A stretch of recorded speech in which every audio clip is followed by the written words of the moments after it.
Vote देने से पहले क्या सोचता है भारतीय वोटर। वोट देने से कितने पहले वो मन बना लेता है कि किसे वोट देना है। किस वजह से वह किसी उम्मीदवार के पक्ष में वोटिंग करता है।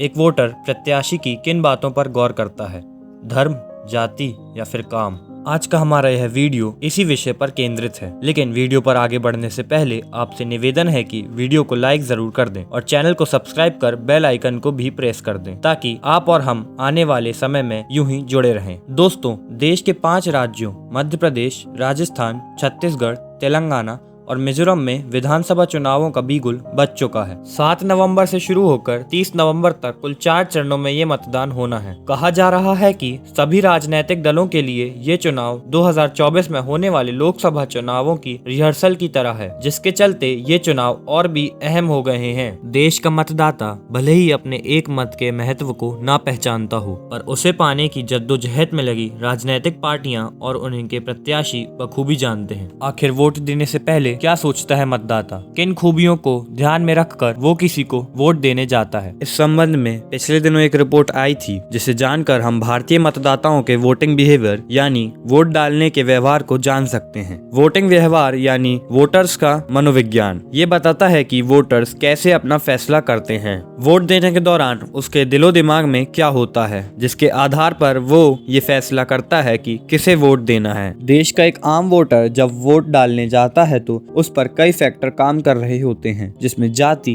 धर्म, समुदाय, पैसा, भाषा और प्रत्याशी सभी कुछ होते हैं। अपने राजनीतिक दृष्टिकोण को बनाने में वो इन सभी का सहारा लेता है। मीडिया रिपोर्ट्स भी काफी हद तक उस पर असर डालती हैं। हर देश में वोटर्स का मनोविज्ञान एकदम अलग होता है। जैसे कि अमेरिका और यूरोप में वोट डालते समय वोटर ये जरूर सोचता है कि किस पार्टी की सरकार बनने पर उसकी आर्थिक बेहतरी हो पाएगी। कई बार भावनाओं और वोटों का सीधा रिश्ता होता है। कार्नेगी की वर्ष 2015 की रिपोर्ट अंडरस्टैंडिंग इंडियन वोटर्स इसकी तह तक जाने की कोशिश करती है। मिलान वैष्णव की इस रिपोर्ट की कुछ खास बातें इस प्रकार हैं।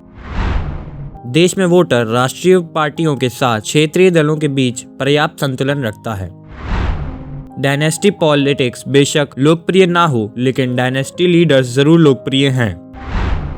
अपराधियों को चुनने में भारतीय वोटर्स को आमतौर पर कोई गुरेज नहीं होता। वो वोटिंग करते समय दिमाग में जाति, धर्म, धन, समुदाय, प्रत्याशियों के रिश्ते जैसी कई बातों का ध्यान रखते हैं। हालांकि हाल के वर्षों में भारतीय वोटर्स का वोटिंग बिहेवियर बदला है, पर ज्यादातर भारतीय वोटर शायद ही कभी अच्छी अर्थव्यवस्था को ध्यान में रखकर वोटिंग करता है। भारत में इकोनॉमिक्स और चुनाव के बीच संबंध कम है। महंगाई, बेरोजगारी, आर्थिक विकास जैसे मुद्दे खास चुनाव के वक्त कहीं खो से जाते हैं। राजनीतिक शास्त्री और विशेषज्ञ बी हजारिका अपने लेख factionalism in politics the state of candidates में कई वो बातें गिनवाते हैं जो एक वोटर वोट डालने से पहले अपने प्रत्याशी में देखता है। जैसे कि व्यक्तित्व, नेता कितना अट्रैक्टिव है, उसकी पर्सनैलिटी में कितना चार्म है। वो नेता उसका प्रत्याशी भी होता है और पार्टी से जुड़ा सबसे बड़ा नेता भी। जिस तरह आजकल ज्यादातर वोटर बीजेपी से ज्यादा नरेंद्र मोदी के नाम पर वोट देते हैं।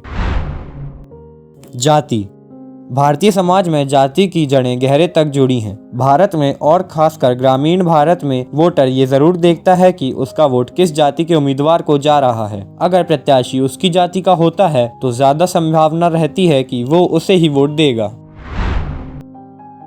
धर्म, बेशक कानूनी बाध्यताओं के चलते देश में राजनीतिक पार्टियां धर्म के नाम पर वोट नहीं मांगती, लेकिन सांकेतिक तौर पर वो इनका खूब सहारा लेती हैं। इसलिए धार्मिक आधार पर भारतीय वोटर आमतौर पर वोट बैंक के रूप में देखा जाता है। सियासी दलों पर इनके तुष्टीकरण का भी आरोप लगता रहा है। इसका भी गहरा असर वोटर्स की चेतना पर होता है।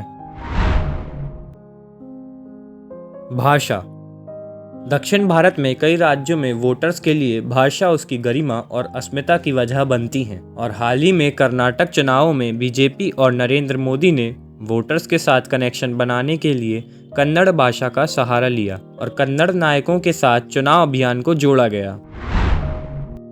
धन, ये भी बहुत बड़ा फैक्टर है जो गरीब वोटर्स के मनोविज्ञान पर खासा असर डालता है। हर चुनाव में बड़े पैमाने पर धन पकड़ा जाता है। कर्नाटक चुनावों के दौरान करीब 120 करोड़ रुपए के नोट जब्त किए गए थे।